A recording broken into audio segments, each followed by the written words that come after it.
Hey, Jeremy here. I wanted to introduce a gem I've been working on. It's called Active Operator. I am often working in Rails projects where we need to make all kinds of API calls to various external APIs.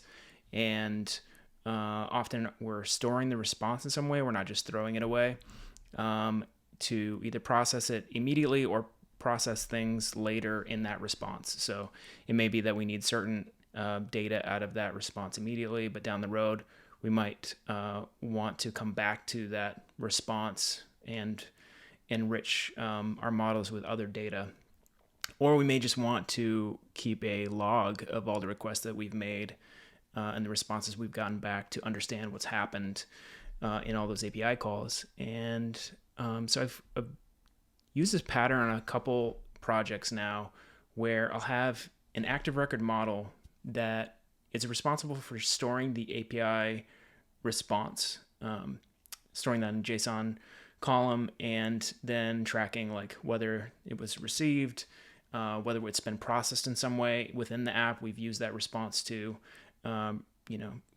persist to other active record models, or if there's other side effects or actions taken, and then if there's any failures, and then I'll have like a Poro Ruby class that is responsible for making the API request and then performing some action, some operation on within the app based on the response. And after reading Vladimir Dementiev's layered design book, I started wondering what this pattern would look like if it was meant to feel like Rails. What would it, what would it be called? How would it feel to use it within the app itself? And that's where the idea for Active Operator came from. I've been kind of picking away at this idea for a while, and I recently got some good advice from my friend Casper on this. And so that's what I'm doing here. The way it works is you have you're gonna install the gem and then run the Rails active operator install generation and run migrations. There's a single table, an operations table that will hold the API responses and their state about what's been done with them. And then you can define these operations. So inside of app operations, you could define like a geocoding operation. Let's say we want to make a call to Geocodio to geocode an address. And this might be an operation that could be used by any number of active record objects, but you define this operation independently, and it needs two methods. One, it needs the request method, and two, it needs a process method. So request is making that API request to a single endpoint. This is different than a lot of what you see in Rails apps where people will have an API client for a given service, and there are a bunch of methods in there for everything you might do, any number of endpoints for that service. Here, you're defining a request, and it's for a specific endpoint for a specific request type. You're going to get that response back.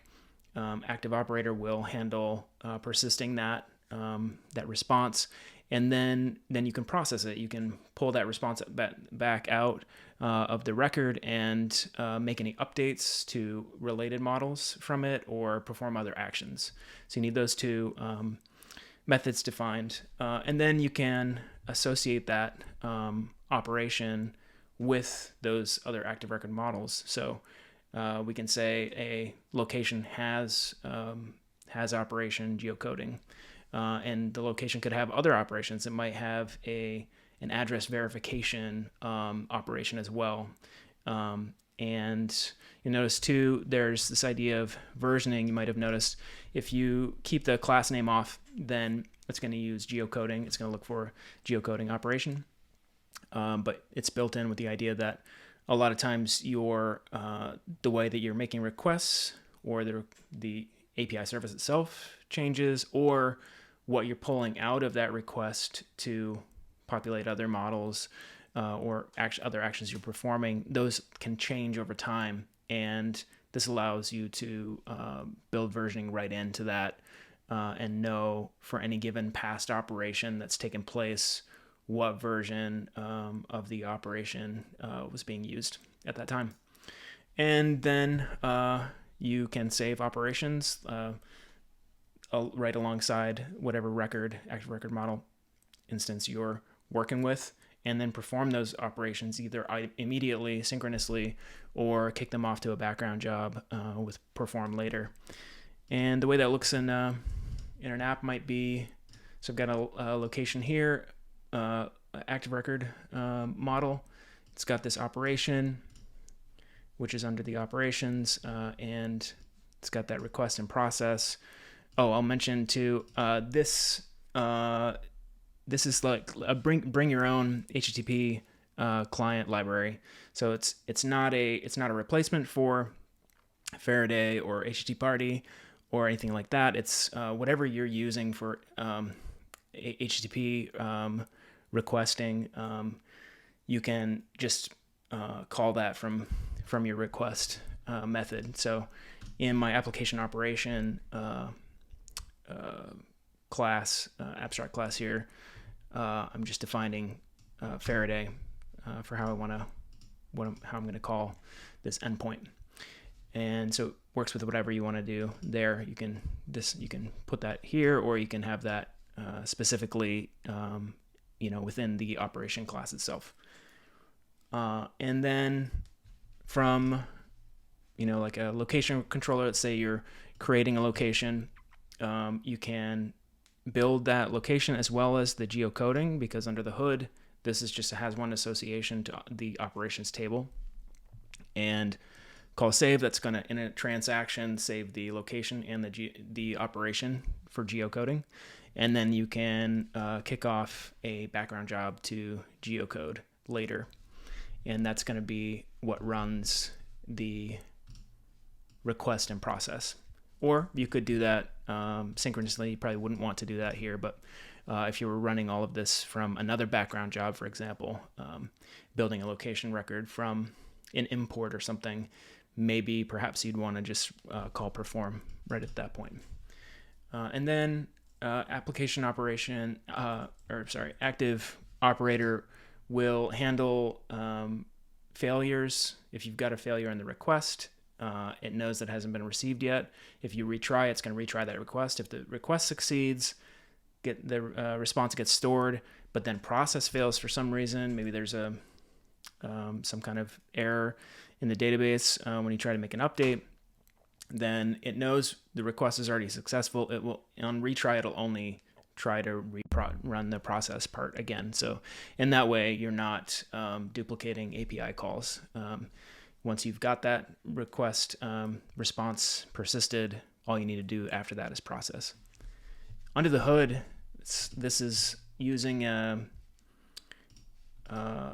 this active record class, operation class here, and using STI. So these are the operations. You belongs to a record, and in some way this feels somewhat similar to active storage, belonging to having attachments and having those belong back to a record. And then it's going to do the perform, where it's making the request and then updating with the response, and then making the running the process. So it's pretty simple here.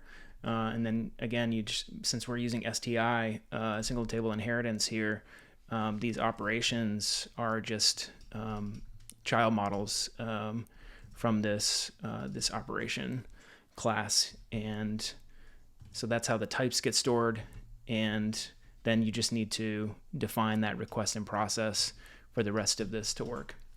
And then within your active record models, when you're setting up the connection to the operation, this is all it is really. You're defining a has one relationship to the operation with that given class name, and then defining the method for that operation name, so you can call directly to that, called geocoding for that. So it's pretty simple. There's also a background job here to perform asynchronously, but that's kind of it. So really, in some ways, this almost doesn't need to be a gem. Like, you could build this very easily into your app. There's not a lot of moving parts to it, but I thought it might be nice to wrap this up and kind of showcase what it could look like as a gem. And we'll see what people think. I've been happy with using this so far, this pattern. I'm curious to see what other people think about it and see if it works for them. All right, thanks.